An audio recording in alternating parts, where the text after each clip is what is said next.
Mateus 13, 51 e 52.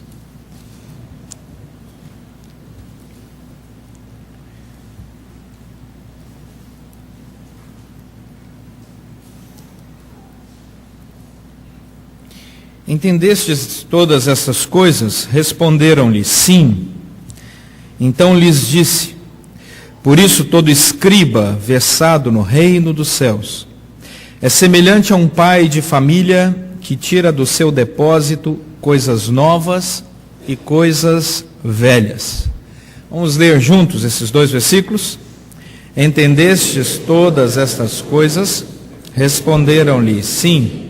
Então lhes disse, por isso todo escriba versado no reino dos céus é semelhante a um pai de família que tira do seu depósito coisas novas e coisas velhas. Como eu sou o irmão mais novo e está presente o irmão mais velho, que é o presbítero Valeriano, meu irmão, de todos os irmãos que eu tenho é o que eu mais gosto, somos só nós dois, né, Valé? Então vou pedir ao Valeriano para orar por nós.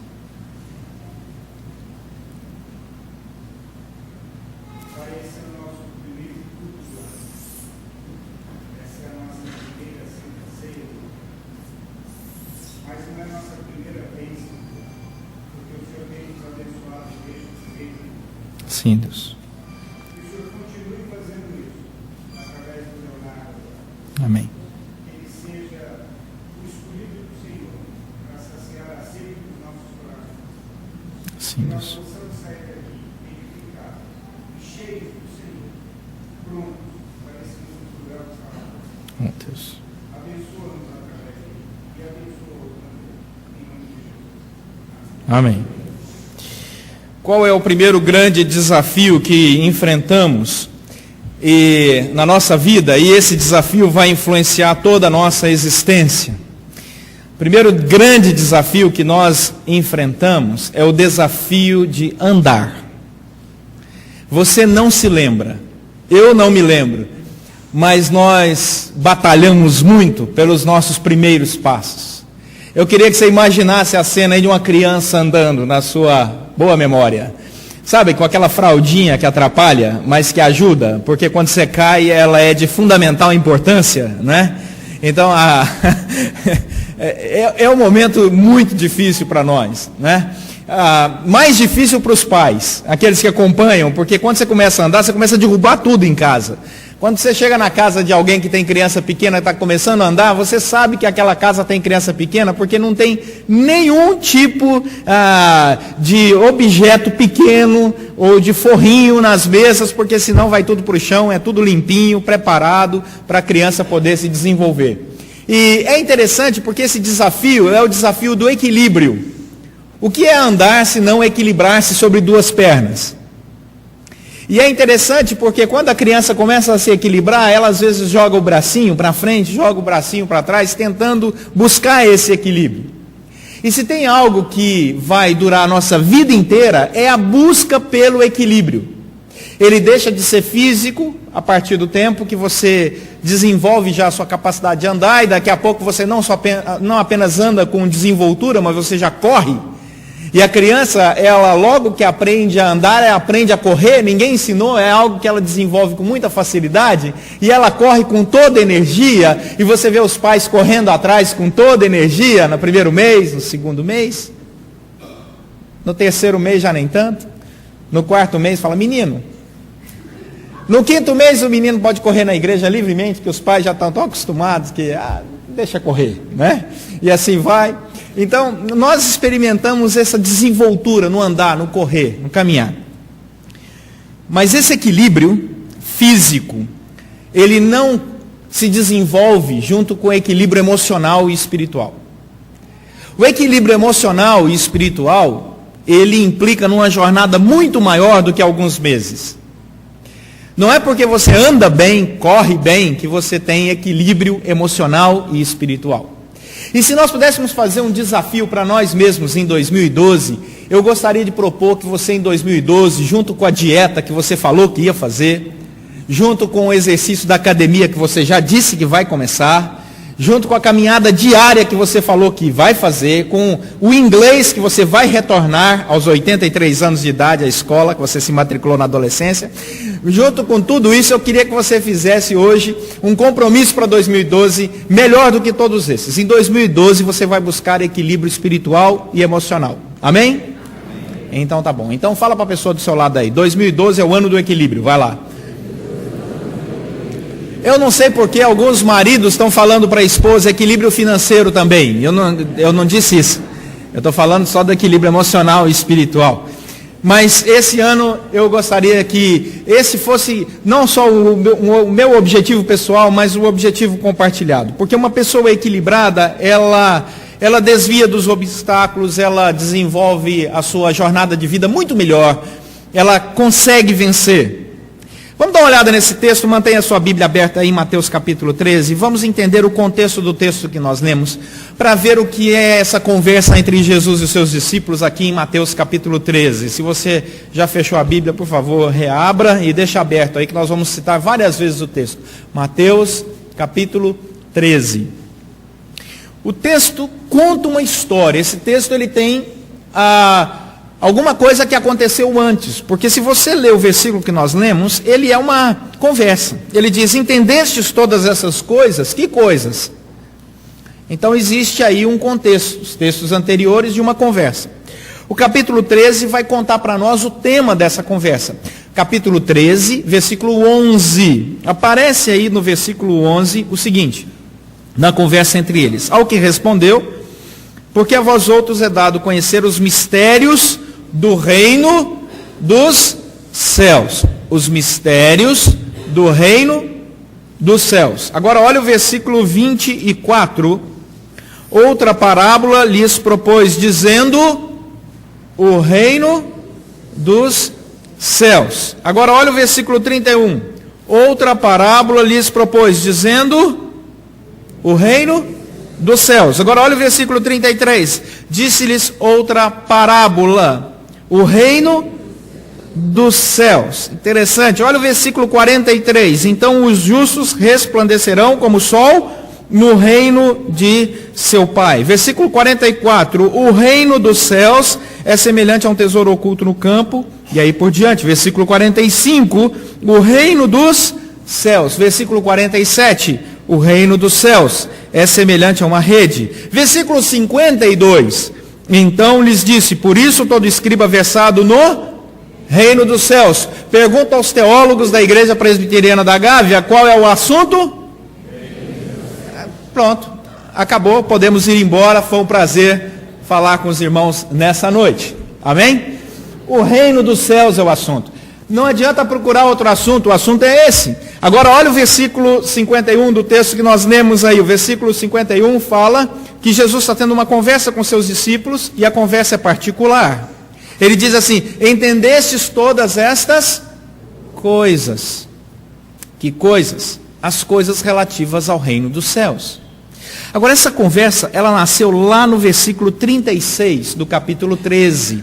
Essa conversa, ela agora passou a ser particular no versículo 36 do capítulo 13, quando, despedindo as multidões, foi Jesus para casa, e chegando-se ele e os seus discípulos disseram, explica-nos a parábola do joio do campo. E ele respondeu, o que semeia a boa semente é o filho do homem, o campo é o mundo, a boa semente são os filhos do reino, o joio são os filhos do maligno, e aí ele começa uma conversa particular com seus discípulos. Portanto, dentro desse universo particular, onde os discípulos perguntaram para ele depois, qual é o significado dessas coisas, e ele tendo explicado o significado das coisas, vai lá para o versículo 51, Jesus então, depois de ter dado a explicação, pergunta, vocês entenderam? Jesus preserva a intimidade com seus discípulos, ele não quer expor os seus discípulos ao ridículo, perguntando para eles publicamente se eles haviam entendido o seu discurso, porque poderia acontecer dos seus discípulos não terem entendido, ele tiraria a autoridade dos seus discípulos diante da multidão, e ele ia precisar no futuro que os seus discípulos tivessem autoridade. Então, dentro daquele universo particular, Jesus olha para os seus discípulos e fala assim, vocês entenderam? E eles vão responder, sim, nós entendemos. Nós entendemos. Ah, que diálogo interessante. Jesus perguntando para os seus discípulos se eles entenderam aquilo que ele havia ensinado. Eu quero trabalhar um pouco na simplicidade aqui da interpretação bíblica, porque os textos bíblicos, sendo bem simplista, eles são descritivos e normativos. Descritivos quando descreve alguma coisa, você vai aprender com aquela história. Normativos quando estabelece uma norma de conduta. Esse texto é normativo. A partir do momento em que Jesus, dando a explicação daquilo que eles haviam entendido, diz para eles: nós precisamos buscar o equilíbrio, percebendo e entendendo quem nós somos no reino dos céus. Para termos equilíbrio, precisamos descobrir quem nós somos. Porque uma criança não fica a vida inteira andando sobre suas mãos e seus pés. Porque engatinhar é muito mais fácil do que andar. Porque ela sabe que ela não é um ser que foi chamado por Deus para crescer e se desenvolver engatinhando. Ela percebe ao seu redor que as pessoas ao seu redor andam sobre os pés. Mesmo sendo mais fácil engatinhar, a criança diz assim: é mais fácil, mas eu não nasci para engatinhar, eu nasci para andar. Então, se nós queremos equilíbrio na nossa vida, nós precisamos entender, em primeiro lugar, para que nós fomos chamados. Nós não fomos chamados para engatinhar. Olha que ensino importante. Aí você diz assim: mas pastor, isso é o óbvio ululante. É o óbvio ululante se falarmos do equilíbrio físico, mas não é o óbvio ululante quando falamos de equilíbrio espiritual e emocional. Nós não fomos chamados para engatinhar espiritualmente e emocionalmente. O apóstolo Paulo vai chamar a atenção várias vezes, o apóstolo Pedro vai chamar a atenção várias vezes dos seus leitores, dizendo: vocês deveriam ser maduros para entender o que eu tenho a dizer, mas vocês não são maduros para entender o que eu tenho a dizer. Eles chamavam muita atenção: vocês estão engatinhando. O autor de Hebreus diz assim: vocês ainda estão como crianças bebendo leite quando deveriam comer já churrasco. Então nós precisamos ter um desafio de caminhar com equilíbrio emocional e espiritual. E entender, olha o que diz aí o versículo 52, que Deus estabelece uma norma para nós no versículo 52. Eu tenho que entender quem eu sou para buscar esse equilíbrio. Eu sou alguém que dialoga com Jesus Cristo. Amém? Como? Através da sua palavra. Eu posso perguntar para Jesus Cristo a interpretação dos textos, do seu ensino. Eu posso buscar a interpretação daquilo que Jesus ensinou. Eu posso orar e me tornar, o que diz o verso 52, um escriba. O que é o escriba? O escriba é o doutor da lei. Escriba é uma pessoa que se dedica ao ensino da palavra. Escriba era uma pessoa que dedicava toda a sua existência a conhecer aquilo que Deus tinha revelado lá no Antigo Testamento. Portanto, o texto se torna normativo quando eu percebo quem eu sou um filho de Deus que posso dialogar com Jesus Cristo e buscar o equilíbrio. Tiago vai dizer: se alguém tem falta de sabedoria, peça a Deus, que a todos dá liberalmente, nada lhes impropera o caminho. Ou seja, você precisa de equilíbrio, você precisa de sabedoria, você precisa tomar decisões, peça a Deus, entre na comunhão, fala que Ele responde. Mas também se disponha a estudar a palavra. Se disponha a se tornar uma pessoa que conhece os meandros da Bíblia Sagrada. Seja um escriba que ao mesmo tempo é pai, porque o ensino só tem sentido quando ele é prático. Olha o que diz o versículo 52. Então lhes disse: por isso todo escriba versado no reino dos céus, lembra que o assunto é esse, é a importância do reino dos céus, versado nos reinos dos céus, é semelhante a um pai de família que tira do seu depósito coisas novas e coisas velhas.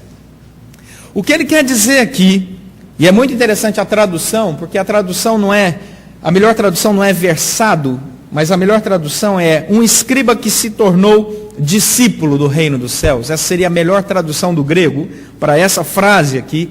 Você pode procurar em várias versões que você vai encontrar essa tradução bem interessante. Um escriba que se tornou discípulo do reino dos céus, um escriba que entendeu a mensagem de Jesus Cristo, um escriba que não está preso à tradição judaica, mas que entendeu o reino de Deus entre nós, o reino.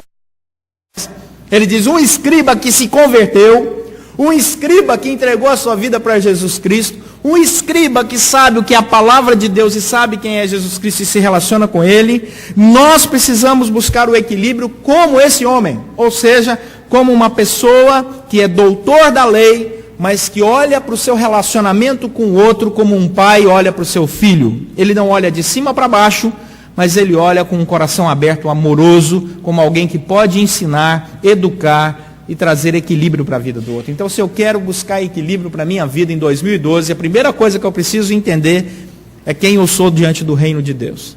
A segunda coisa que eu preciso entender é quem o reino de Deus diz que eu sou. Eu sou potencialmente alguém que pode se tornar um escriba, discípulo do reino de Deus. Não é um escriba na linha judaica antiga, mas um escriba, alguém que conhece, que é doutor na palavra do Senhor, que conhece a lei de Deus, mas convertido ao Senhor Jesus e que se relaciona com os outros como um pai se relaciona com seus filhos. Um pai não se relaciona com seus filhos com seus títulos. Um pai não diz para os seus filhos assim: você sabe com quem está falando? Eu sou o doutor fulano de tal. Eu sou um grande homem assim. Não, um pai não faz isso. Pai chama filho pelo nome e o filho chama o pai pelo nome. No filme O Discurso do Rei, um filme muito interessante, quando o rei Jorge VI, ele é coroado e ele chega em casa, voltando da sua coroação, né? As filhas acabaram de aprender que precisam tratar com o pai agora como Vossa Alteza e Majestade. E quando o pai entra, elas estão arrumando as malas, elas param, jogam as coisas no chão e vão se curvar diante do seu pai, porque ele é o rei. E ele toma aquele choque e ele vai em direção a elas e abraça e beija e quebra essa formalidade, como se ele dissesse: eu continuo sendo pai de vocês do mesmo jeito, não é porque agora eu sou rei que é diferente.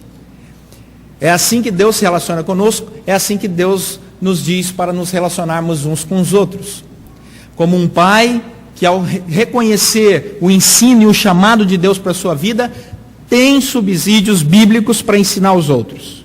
Então, para ter equilíbrio, é preciso entender isso. Em Mateus capítulo 23, o verso 34, Mateus 23, 34, Jesus fala que ele chamou escribas para se tornarem seus discípulos. É só para dar a base bíblica para você aí, Mateus 23, 34. Por isso, eis que vos envio profetas, sábios e escribas. Então, há a possibilidade de um escriba convertido.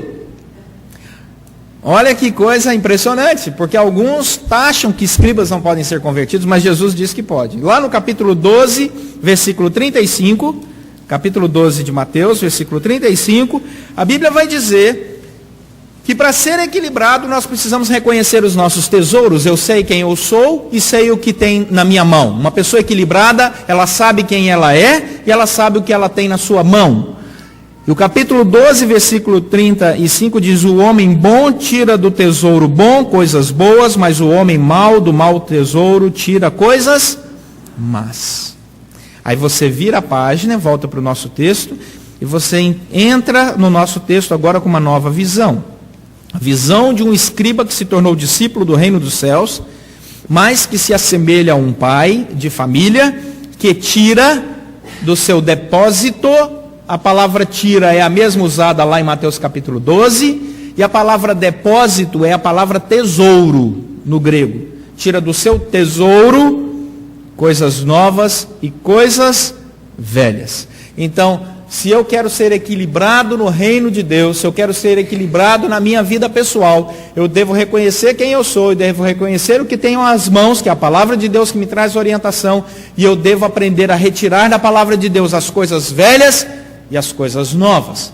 E a pergunta que fica é: no reino dos céus, o que são coisas velhas? E no reino dos céus, o que são coisas novas? Eu sei que você está com essa pergunta aí na cabeça, né?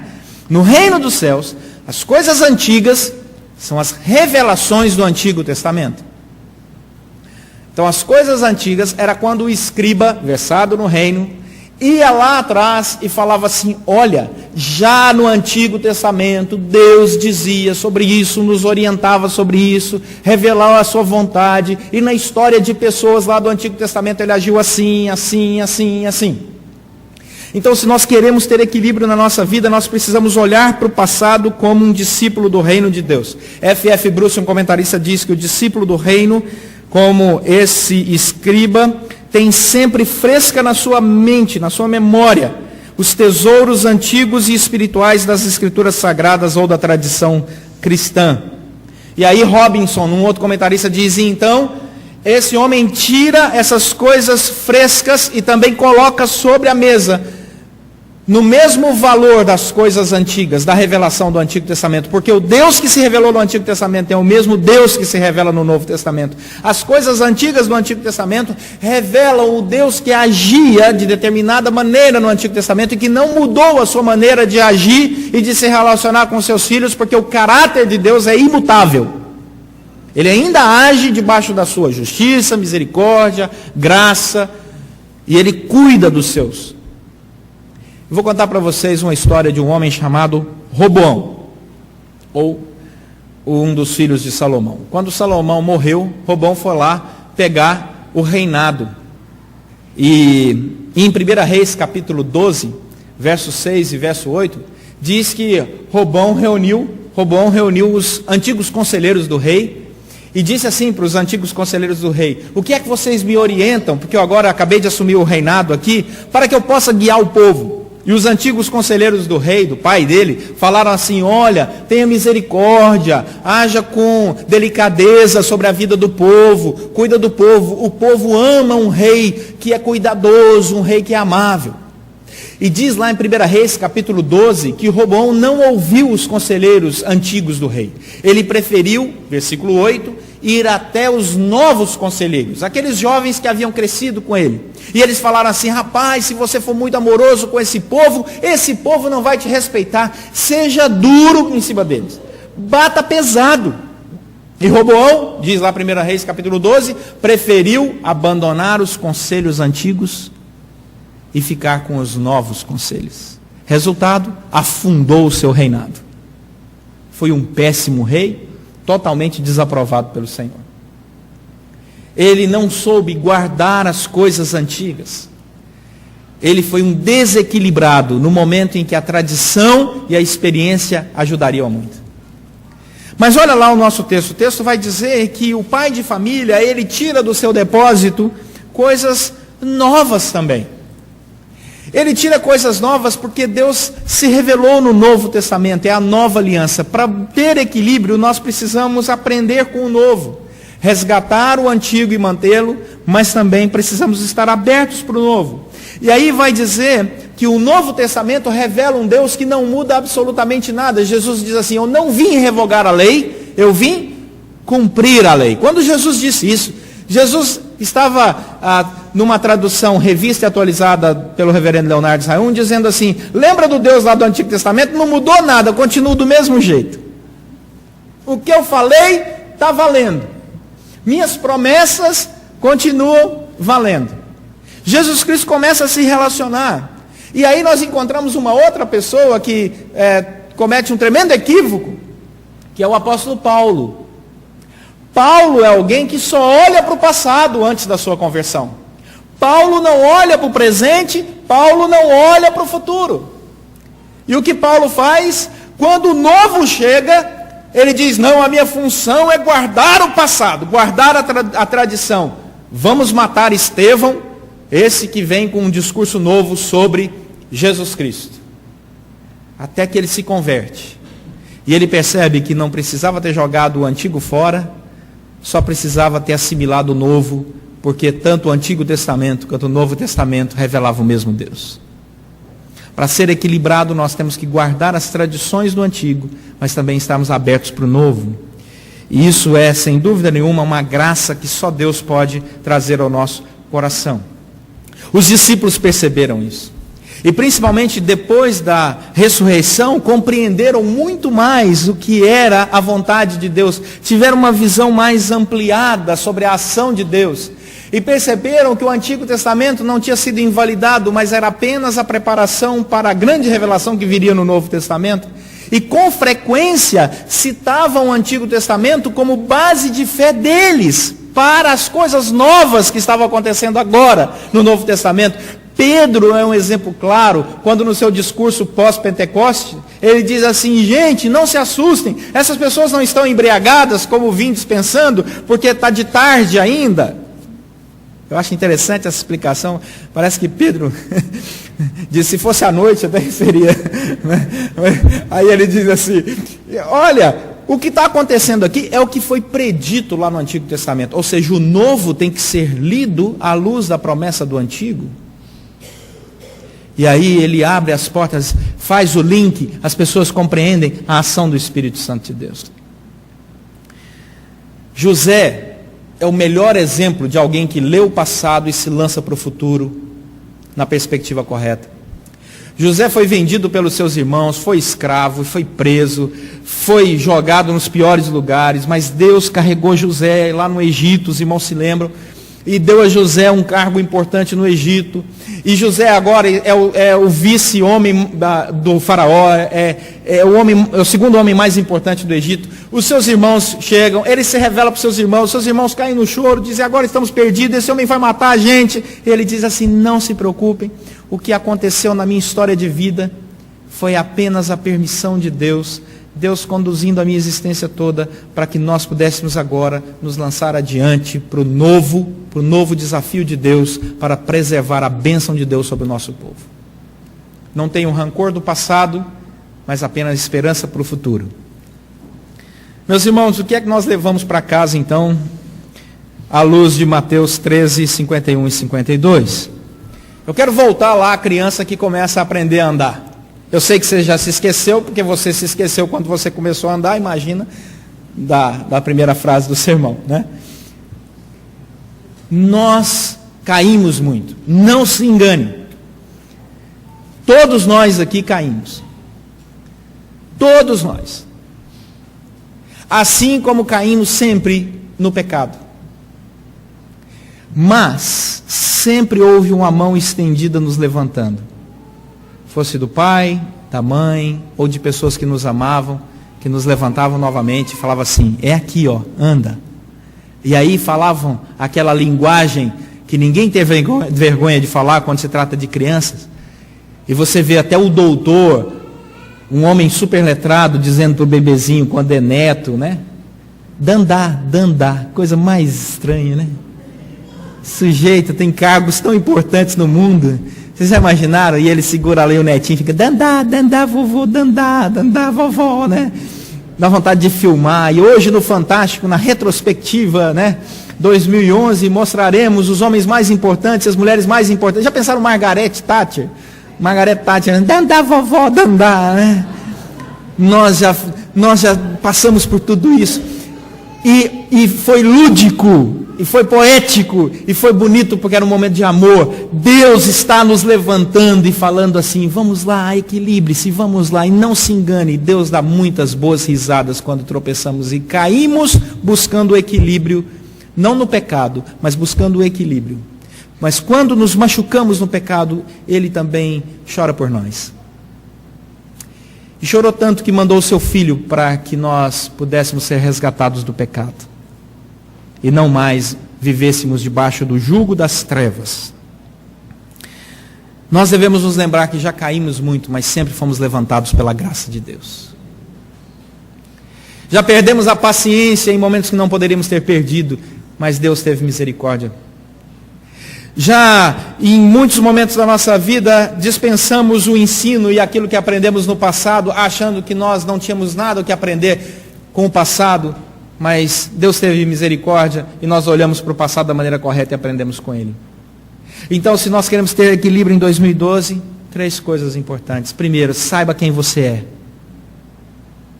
Segundo, aprenda com o passado do cuidado de Deus sobre a sua vida, que as promessas dele ainda valem. Terceiro, abra o seu coração, a despensa do seu coração, para as novas caixas que Deus colocou na despensa do seu coração.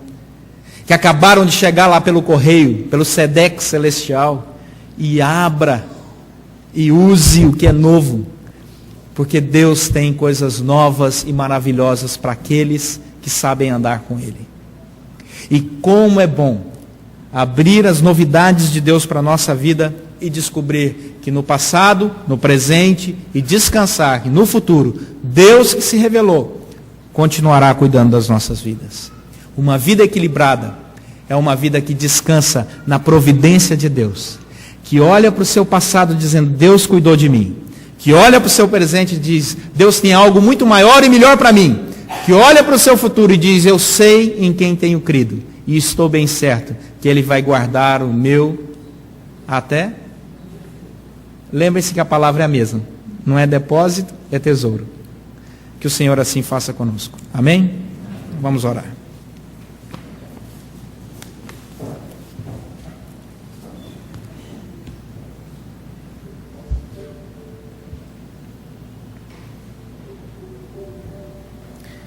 Aproveite esse tempo e ore a Deus silenciosamente na intimidade, como os discípulos tiveram esse tempo de intimidade com Jesus. Entendestes o que foi dito? Sim, Senhor, eu entendi. Querido irmão, querida irmã, você é semelhante a um escriba que se tornou discípulo, versado na palavra do Senhor. Como o pai que vai até a despensa e tira as coisas velhas e coisas novas, faça isso. Viva de maneira equilibrada 2012. Como é bom viver de maneira equilibrada. Quando nos equilibramos, podemos correr, desviar dos obstáculos, alcançar os objetivos, glorificar a Deus. É isso que Ele deseja.